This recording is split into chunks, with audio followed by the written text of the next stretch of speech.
വകീഫാദർ വിശ്വസിയായിട്ട് ശരിയായിക്കട്ടെ. സിസ്റ്റേഴ്സിന് thank you. സെമിനേഴ്സാസിൻ്റെ ഒരു മണ്ണിൽ ഞാൻ ഒരുപാട് പ്രാവശ്യം വന്നിട്ടുണ്ട് ചെറുപ്പത്തിലൊക്കെ, പ്രോഗ്രാമിൻ്റെ ഒരുപാട് കോമ്പറ്റീഷനൊക്കെ. എങ്കിലും ഈ ഒരു രീതിയിൽ എത്താൻ പറ്റിയതിൽ ഒരുപാട് സന്തോഷം. Sister thank you so much. ഞാൻ ഈ ഒരു സിനിമയിലേക്ക് എങ്ങനെ എത്തിപ്പെട്ടു എന്നുള്ളതാണ്. എന്നെ ഈ സിനിമയിലേക്ക് വിക്ടറിനെ പരിചയപ്പെടുത്തി കൊടുക്കുന്നത് എൻ്റെ പ്രിയപ്പെട്ട മനോജേട്ടനാണ്. പ്രവേശേഷം ചെലവഴിക്കുക എന്ന മൂവിയിൽ എൻ്റെ മേക്കപ്പ് ചെയ്ത മനോട്ടനായിരുന്നു. മനോട്ടനാണ് വിക്ടറിനെ എന്നെ പരിചയപ്പെടുത്തി കൊടുത്തത്. അങ്ങനെയാണ് ഞാൻ ഈ സിനിമയിലേക്ക് എത്തുന്നത്.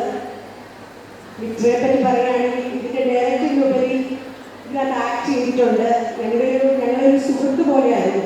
ഒരു ഡയറക്ടറിനുപരി ഞങ്ങളോട് വളരെ ഫ്രണ്ട്ലി ആയിട്ട് അപ്രോച്ച് ചെയ്ത് ഓരോ കാര്യങ്ങൾ ചെയ്യിക്കുക, അങ്ങനെ ഒരു ഫ്രണ്ട്ഷിപ്പ് വളരെയധികം മെയിൻറ്റെയിൻ ചെയ്ത ഒരു മൂവിയാണ് ഈ സിനിമ.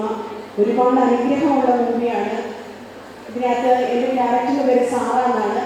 ഒരു വീട്ടമ്മയാണ്. മകളെ ഒരുപാട് സ്നേഹിക്കുന്ന, കുടുംബത്തെ ഒരുപാട് ഇഷ്ടപ്പെടുന്ന, ഒരുപാട് മാതാവിൻ്റെ ഭക്തിയായ ഒരു വീട്ടമ്മ. അപ്പോൾ ആ ഒരു ക്യാരക്ടർ എനിക്ക് എൻ്റെ ഒരു സിനിമാ ജീവിതത്തിൽ ഒരുപാട് എന്നെ ടച്ച് ചെയ്തിട്ടുള്ളൊരു മൂവിയാണ് ഈ ഒരു രാജലളിത. ഈ ഒരു സിനിമയ്ക്ക് എൻ്റെ എല്ലാവിധ ആശംസകളും. ഇതിൻ്റെ പുറകിൽ പ്രവർത്തിച്ചവരും എൻ്റെ ഡയറക്ടർ, ക്യാമറ, അതുപോലെ ഇതിൽ എൻ്റെ കൂടെ വർക്ക് ചെയ്തവർ, പ്രിയപ്പെട്ട വകീലിച്ച് എല്ലാത്തിനും എനിക്ക് സപ്പോർട്ടായിട്ടുണ്ടായിരുന്നതാണ്. അങ്ങനെ എല്ലാവർക്കും ഒരുപാട് നന്ദി. ഈ ഒരു സിനിമ ഒരു വലിയ വിജയമായി തീരട്ടെ എന്ന് പ്രാർത്ഥിക്കുകയും ആശംസിക്കുകയും ചെയ്യുന്നു. Thank you.